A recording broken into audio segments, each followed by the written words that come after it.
Right, here's what I'm going to do. I'm going to ask Christine Nelson to read Emily Dickinson's My Life Had Stood a Loaded Gun. Now, why are we doing that? By the way, when I block copied it, and here come the glasses. When I block copied it, I lost the stanzas, and I apologize for that. Okay, so Christine's going to read it. Everybody knows why we're doing that. It's not week 1, it's week 8. However, Susan Howe, the camera work is like, you don't even have to say. We've been doing this so long together. Susan Howe writes, My Emily Dickinson. Anna, in a sentence, why my Emily Dickinson? How dare she? What? Well, I'm leading you on.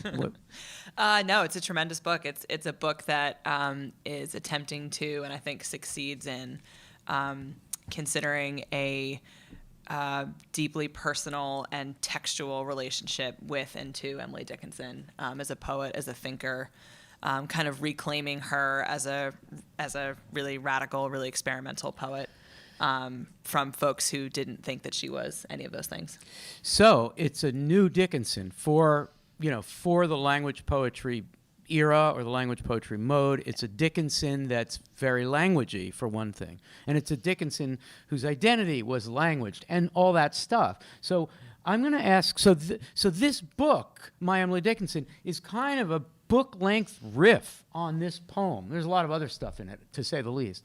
But I thought what we would do, friends, is to start hearing the poem, and then my question is going to be, and I'm going to ask almost everybody to comment on this. Questions could be, okay, how does one look back at this poem in particular, or at Dickinson in general, and how is that align with, how is that commensurate with the concerns of the language poets? How is this a language poem? It's a really cool question. Thank you very much. Christine, will you read it? The whole thing. The whole thing's not that long. I've never read this before, so here goes. My life had stood a loaded gun in corners till a day. The owner passed, identified, and carried me away. And now we roam in sovereign woods, and now we hunt the doe, and every time I speak for him, the mountains straight reply. And do I smile such cordial light upon the valley glow? It is as a Vesuvian face had let its pleasure through. And when at night, our good day done, I guard my master's head, 'tis better than the eider duck's deep pillow to have shared. To foe of his, I'm deadly foe. None stir the second time. On whom I lay a yellow eye or an emphatic thumb, though I than he may longer live, he longer must than I. For I have but the power to kill without the power to die. Thank you, Christine. That was pretty good, wasn't it? Okay, so we're going to go this is a lightning round, people. We're going all the way around. Table, hangouts, everybody. I'll tell you who's on deck. And all you have to do is say really briefly one of the many ways. All you have to do is one way in which this is kind of a language poem, or you might say a precursor to language poetry, or you might just get inside as best you can the subjectivity, the subject position of My Emily Dickinson to basically say, this is a poem for our time. This is a poem for our generation. So Allie will be first, and then Erica.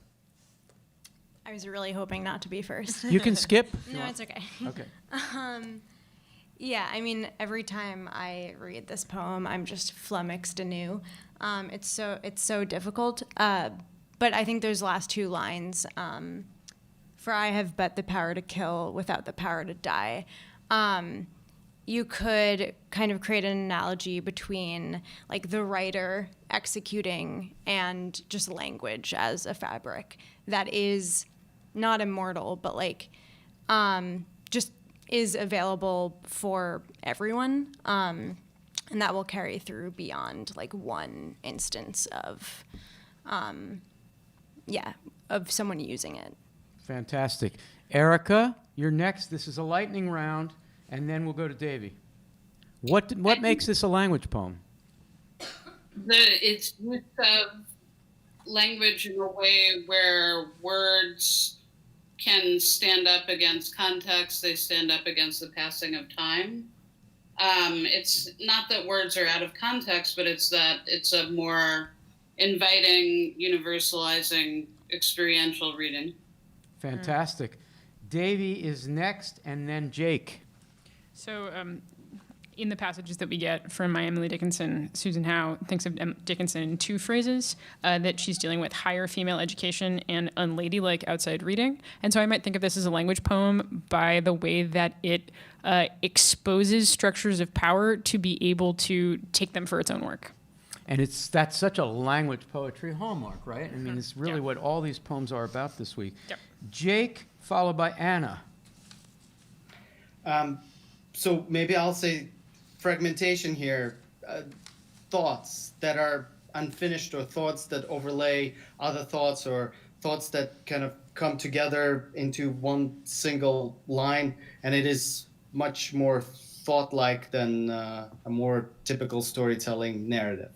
Yeah, I mean, so in a way, when you say what you just said, Jake, one imagines Ray Armantrout, a young poet, reading Dickinson and just feeling like, wow, I can do this? She did this all these years ago? This is really experimental. I mean, we say, as a cliche, that Emily Dickinson was ahead of her time. I think she was misunderstood by 3 separate generations of well-meaning critics until we get to this point when Susan Howe does her thing. Okay, did I say Anna was next? You did. Okay, good, and then Max. Lightning round. Yeah, my thought follows from Jake's. I really hear parataxis in this. I hear like a lot of poets are going to take up this call that like shit doesn't need to be sequential. Yeah, for sure. I mean, people have cracked their heads on trying to figure out how to make some kind of sequence out of this. They can't even figure out, I mean, is she the gun? Is she not the gun? How is it gendered? I don't know. Yeah. Okay. Max, followed by Gabe. And to build off what Anna said, I think what makes it languagey also is the paratactic relationship to biography or to narrating personal experience. It's, I mean, the My Life, Head Stood a Loaded Gun cues us into Heginian's My Life a little bit too, I think. Just thinking about disrupting this sequential way of narrating biography. Fantastic. That's great. So we've connected to Heginian, and in fact, the first two words are My Life. Nice going, Max. How come we didn't notice that before? Gabe, followed by Jason. To follow off of all of that, I kind of see it as a poem about clauses in the same way that in A Restless World, like this is, and you see just how like stumbled and difficult and hard to parse the causal relationships are in both of those poems. And that's just, that for the language poets is just an interesting technique of playing with language. I mean, to go off of Ali, if language is a fabric, it's at least partly because it's sewn together. So people are kind of playing with unthreading. That's perfect. Jason and then Christine. Yeah, my thoughts are pretty literal. We have the hyphens, which are like little lines of shot, and I was also focusing on like Max, the opening with My Life, and how that breaks against the last lines about I cannot die. Plus, we get through the language a sound. We get sound of gunshots, not literally in the language, but my mouth is a Vesuvius is pretty explosive. Yes. Yeah, absolutely. I love the way Vesuvius appears there. Christine, you're the last one. I haven't been Yep. studying the language poets, so I'm going to give my own response, which is Good.